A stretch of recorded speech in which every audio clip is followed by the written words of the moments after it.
ಕಾಳನ್ನ ಮೊಳಕೆ ಕಟ್ಟಿ ಯಾವ ರೀತಿ ಬಸ್ಸಾರು ಮಾಡೋದು ಹಾಗೆ ಯಾವ ರೀತಿ ಮೊಳಕೆ ಕಟ್ಟಿದ್ದು ಕೂಡ ಹೇಳ್ಕೊಡಿ ಅಂತ ಹೇಳ್ತಿದ್ದಾರೆ ನನ್ನ ಫ್ರೆಂಡ್ಸ್ ಒಬ್ಬರು. ಸೊ ಅದಕ್ಕೆ ನಿಮ್ಗೆ ಅವ್ರಿಗೋಸ್ಕರ ಇದು ವಿಡಿಯೋ ನೋಡಿ.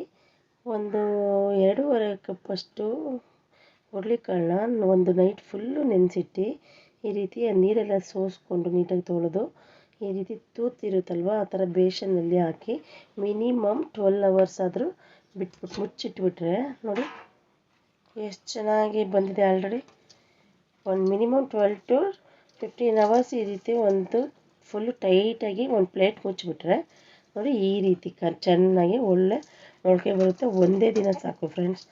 ಈ ವಿಧಾನದಲ್ಲಿ ಮಾಡಿ ಮೊಳಕೆ ಕಟ್ಟೋಕ್ಕೆ ನಮಗೆ ಯಾರಿಗೆಲ್ಲ ಬರಲ್ಲ ಅಂತೀರಲ್ವ ನೋಡಿ, ನಾನು ತೋರಿಸ್ಕೊಟ್ಟು ವಿಧಾನ ಮಾಡಿ ಸಾಕು. ನೈಟು ಒಂದು ಮಿನಿಮಮ್ 10 ಅವರ್ಸು ಚೆನ್ನಾಗಿ ನೆನೆಸಿಡಿ. ನೆಕ್ಸ್ಟ್ ಬೆಳಿಗ್ಗೆ ಫುಲ್ಲು ಆ ರೀತಿ ಒಂದು ಪ್ಲೇಟ್ ಮುಚ್ಚಿ ನೀಟಾಗಿ ಮುಚ್ಚಿಟ್ಬಿಟ್ರೆ ಸಾಕು. ಒನ್ ಡೇ ಫುಲ್ ತೆಗಿಯೋಕ್ಕೆ ಹೋಗಬೇಡಿ, ಚೆನ್ನಾಗಿ ಗಾಳಿ ಆಡಬಾರ್ದು. ಅದಕ್ಕೆ ನೀಟಾಗಿ ಪ್ಲೇಟ್ನ ಕವರ್ ಮಾಡಿಬಿಟ್ರೆ ಸಾಕು. ಒನ್ ಡೇ ನೆಕ್ಸ್ಟ್ ಡೇಗೆ ನೋಡಿ ಎಷ್ಟಿಷ್ಟು ಉದ್ದ ಬಂದಿದೆ ಅಂತ. ಹಾಗೆ ಆ ಮೊಳಕೆ ಕಾಳನ್ನ ನಾನು ಸ್ವಲ್ಪ ಬಿಸಿ ನೀರಲ್ಲಿ ಒಂದು 2 ಸಲ ನೀಟಾಗಿ ತೊಳ್ಕೊಂಡು ಹಾಕೋತಾ ಇದ್ದೀನಿ ಕುಕ್ಕರ್ಗೆ. ಹಾಗೆ ಒಂದು 2 ಲೋಟ ನೀರು ಹಾಕಿ ಈ ಟೈಮಲ್ಲಿ ಉಪ್ಪು ಸ್ವಲ್ಪ ಜಾಸ್ತಿ ಹಾಕೋಕೆ ಹೋಗ್ಬಿಡಿ, ಇಲ್ಲಾಂದರೆ ಕಾಳಿಗೆ ತುಂಬಾ ಜಾಸ್ತಿ ಉಪ್ಪು ಹಾಕ್ಬಿಡುತ್ತೆ. 1 ಸ್ಪೂನ್ ಉಪ್ಪು ಹಾಕಿ ಚೆನ್ನಾಗಿ ಒಂದು 2 ವಿಷಲ್ ಕೂಗಿಸ್ಕೊಳ್ಳಿ. ಹಾಗೆ ಬನ್ನಿ ಇವಾಗ ಸಾಂಬಾರಿಗೆ ಖಾರ ನಾವು ಏನು ಹಾಕ್ತೀನಿ ನಾನು ಬಸ್ಸಾರಿಗೆ ಯಾವ ರೀತಿ ಮಸಾಲೆನ ರುಬ್ಕೋತಾ ಇದ್ದೀನಿ ಅಂತ ತೋರಿಸ್ಕೊಡ್ತೀನಿ. ಒಂದು ಚಿಕ್ಕ ಪಾತ್ರೆಗೆ ಸ್ವಲ್ಪ ಎಣ್ಣೆ ಹಾಕಿ ಅದು ಚೆನ್ನಾಗಿ ಕಾದ ಮೇಲೆ 1 ರಿಂದ 1.5 ಸ್ಪೂನಷ್ಟು ಈ ರೀತಿ ಜೀರಿಗೆ ಹಾಕಿ ಚೆನ್ನಾಗಿ ಬ್ರೌನ್ ಕಲರ್ ಬರೋವರೆಗೂ ಹುರ್ಕೋಬೇಕು. ಹಾಗೆ ಒಂದು 10-12 ಎಳ್ಸು ಬೆಳ್ಳುಳ್ಳಿ, ಹಾಗೆ ಮೀಡಿಯಮ್ ಸೈಜಲ್ಲಿ ದೊಡ್ಡದಾಗಿ ಕಟ್ ಮಾಡ್ಕೊಂಡಿರೋಂಥ ಈರುಳ್ಳಿ ಕೂಡ ಈ ರೀತಿ ಹಾಕಿ ಚೆನ್ನಾಗಿ ಎಣ್ಣೆಲೆ ಫ್ರೈ ಮಾಡ್ಕೋಬೇಕು, ಎಲ್ಲ ಹುರ್ಕೋಬೇಕು ನೀಟಾಗಿ.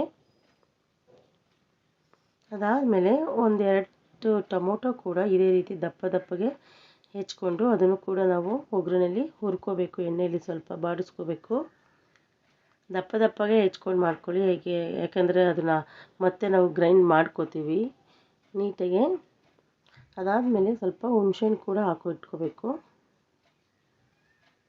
ಹುಣಸೆಹಣ್ಣು ಕೂಡ ಹಾಕಿ ಅದಾದಮೇಲೆ ನೆಕ್ಸ್ಟ್ ಖಾರಕ್ಕೆ ನಾನು ಮೆಣಸಿನ್ಕಾಯಿ ಪುಡಿ ಎಲ್ಲ ಇದು ಮಾಮೂಲಿ ಸಾಂಬಾರು ಪುಡಿನೇ ನಾನು ಯೂಸ್ ಮಾಡ್ಕೋತಾ ಇದ್ದೀನಿ. ನಮ್ಮ ಮನೇಲಿ ಏನು ಹುಳಿ ಸಾಂಬಾರು ಮಾಡಿದ್ದೀನಲ್ವ ಅದೇ ಸಾಂಬಾರು ಪುಡಿನೇ ಯೂಸ್ ಮಾಡ್ತಾಯಿದ್ದೀನಿ. ಒಂದು 2 ಟೇಬಲ್ ಸ್ಪೂನಷ್ಟು. ಅದು ಕೂಡ ಎಣ್ಣೆಯಲ್ಲಿ ಇದ್ರ ಜೊತೆನೇ ಚೆನ್ನಾಗಿ ಅದನ್ನು ಸ್ವಲ್ಪ ಹುರ್ಕೋಬೇಕು. ಅದಾದಮೇಲೆ ಒಂದು ಅರ್ಧ ಕಪ್ಪು ನೀರಷ್ಟು ಹಾಕಿ ಆ ಮಿಶ್ರಣ ಎಲ್ಲ ಫುಲ್ ಆ ಮಸಾಲೆನ ನೀಟಾಗಿ ಚೆನ್ನಾಗಿ ಬೇಯಿಸಿಟ್ಕೋಬೇಕು. ಎಣ್ಣೆಲೇ ಫ್ರೈ ಮಾಡ್ಕೋಬೇಕು ಸ್ವಲ್ಪ ಚೆನ್ನಾಗಿ. ನೋಡಿ ಈ ರೀತಿ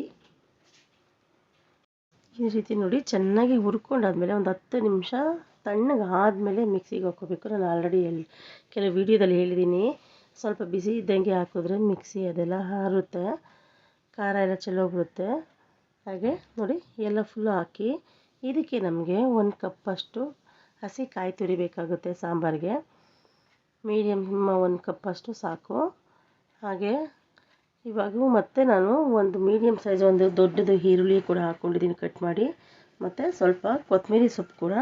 ಹಾಗೆ ಸ್ವಲ್ಪ ನೀರು ಹಾಕಿ ಎಲ್ಲ ಫುಲ್ಲು ಅದನ್ನು ಮಸಾಲೆ ಎಲ್ಲ ಫುಲ್ ಹುರ್ಕೊಂಡಿದ್ವಲ್ಲ ಮತ್ತು ಅದನ್ನು ನೀಟಾಗೆಲ್ಲ ಹಾಕಿ ನೋಡಿ ಎಷ್ಟು ನುಣ್ಣಗಾಗುತ್ತೋ ಸಾಫ್ಟಾಗಿ ಅಷ್ಟು ನಾವು ಈ ರೀತಿ ಚೆನ್ನಾಗಿ ಗ್ರೈಂಡ್ ಮಾಡಿ ಇಟ್ಕೋಬೇಕು. ಆಲ್ರೆಡಿ 2 ವಿಷಲ್ ಕೂಗಿಸ್ಕೊಂಡಿದ್ದೀನಲ್ಲ, 2 ರಿಂದ 3 ವಿಷಲೇ ಕೂಗಿಸ್ಕೊಳ್ಳಿ. ಕಾಳು ತುಂಬ ಚೆನ್ನಾಗಿ ನೀಟಾಗಿ ಬೆಂದಿರುತ್ತೆ. ಮನೇಲಿ ಯಾರಾದರೂ ವಯಸ್ಸಾದವ್ರು ಇದ್ದರೆ ತಿನ್ನೋಕ್ಕೂ ತುಂಬ ಚೆನ್ನಾಗಿರುತ್ತೆ. ಬನ್ನಿ ತೋರಿಸ್ತೀನಿ. ವಾವ್ ನೋಡಿ ಎಷ್ಟು ಚೆನ್ನಾಗಿದೆ ನೋಡಿ.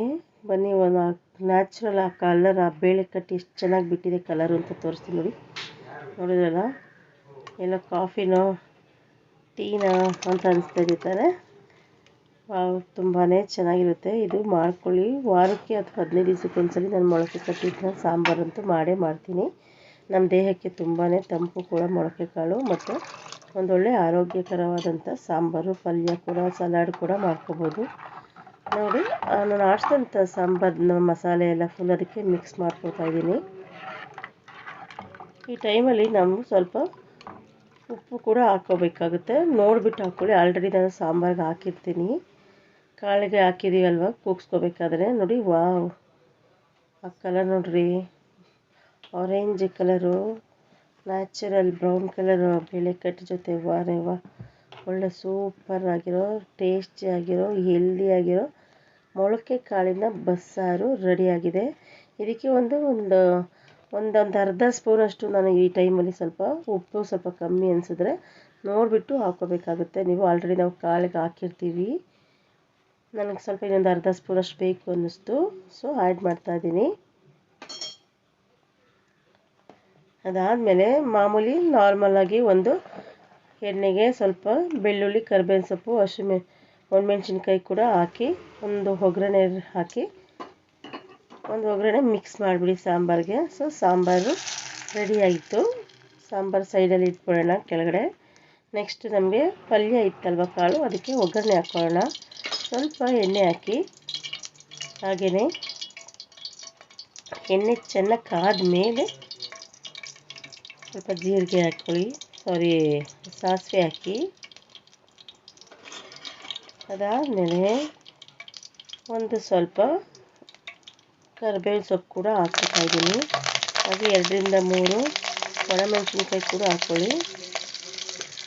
ಇದು ಒಂದು 4ರಿಂದ 3 ದೊಡ್ಡ ಈರುಳ್ಳಿನೇ ಸಣ್ಣದಾಗಿ ಹೆಚ್ಚಿಟ್ಕೋಬೇಕು. ನೋಡಿ, ಈ ರೀತಿ ಪಲ್ಯಕ್ಕೆ ತುಂಬಾ ಚೆನ್ನಾಗಿರುತ್ತೆ ಈರುಳ್ಳಿ ಜಾಸ್ತಿ ಹಾಕಿ ಪಲ್ಯ ಒಗ್ಗರಣೆ ಮಾಡಿದ್ರೆ.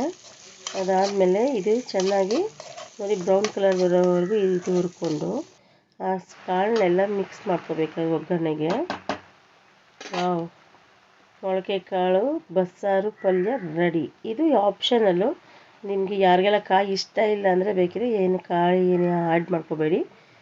ಬಟ್ ಆ್ಯಡ್ ಮಾಡಿದ್ರೆ ರುಚಿನೂ ಚೆನ್ನಾಗಿರುತ್ತೆ, ಟೇಸ್ಟು ಕೂಡ ಚೆನ್ನಾಗಿರುತ್ತೆ. ನೋಡಿ, ಬಸ್ಸಾರು ಮುದ್ದೆ ಮೊಳಕೆ ಕಾಳಿನ ಬಸ್ಸಾರು ರೆಡಿ ಟು ಈಟ್ ಕಣ್ರಿ. ನೋಡಿದ್ರಲ್ಲ ಎಷ್ಟು ಈಸಿ ಮೊಳಕೆ ಕಟ್ಟೋದು ಕೂಡ, ಹಾಗೆ ತುಂಬಾ ಟೇಸ್ಟಿಯಾಗಿರುತ್ತೆ, ತುಂಬಾ ನಮ್ಮ ದೇಹಕ್ಕೆ ತುಂಬ ಒಳ್ಳೆಯದು ಕೂಡ ಇದು ಮೊಳಕೆ ಕಾಳಿನ ಸಾಂಬಾರು. ಬನ್ನಿ. ವಾವ್, ಬಿಸಿ ಬಿಸಿ ಆಲ್ರೆಡಿ ಮುದ್ದೆ ನಾನು ಮಾಡಿಟ್ಕೊಂಡಿದ್ದೆ. ನಮ್ಮ ಹೊಲದ್ದು ಈ ವರ್ಷದ ರಾಗಿ ಮುದ್ದೆ, ಅದು ತುಂಬಾ ಪ್ರೌಡ್ ಫೀಲ್ ಆಗುತ್ತೆ ನಮಗೆ ರೈತರು ಅಂತ ಹೇಳ್ಕೊಳ್ಳೋಕ್ಕೆ. ನೋಡಿ, ಬಸ್ಸಾರು, ಅದ್ರ ಜೊತೆಗೆ 1 ಕಪ್ಪು ರೈಸ್ ಕೂಡ, ಹಾಗೆಯೇ ಮೊಳಕೆ ಕಾಳಿನ ಪಲ್ಯ. ಆಹಾ, ನೋಡ್ತಾ ಇದ್ರೆ ಬಾಯಲ್ಲಿ ನೀರು ಬರ್ತಿದೆಯೇನ್ರಿ, ಗೊತ್ತಾಯಿತು.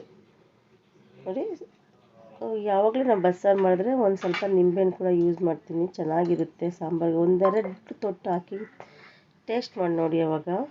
ಅದಾದಮೇಲೆ ಕೊನೆಯದಾಗಿ ನಾನೇ ಮಾಡಿದ್ದ ಮರಳು ಮೊಳಾದಂಥ ತುಪ್ಪ ಹಾಕಿ ಬಸ್ಸಾರು ತಿಂತಾಯಿದ್ರೆ ಸೂಪರಾಗಿರುತ್ತೆ ಕಣ್ರಿ.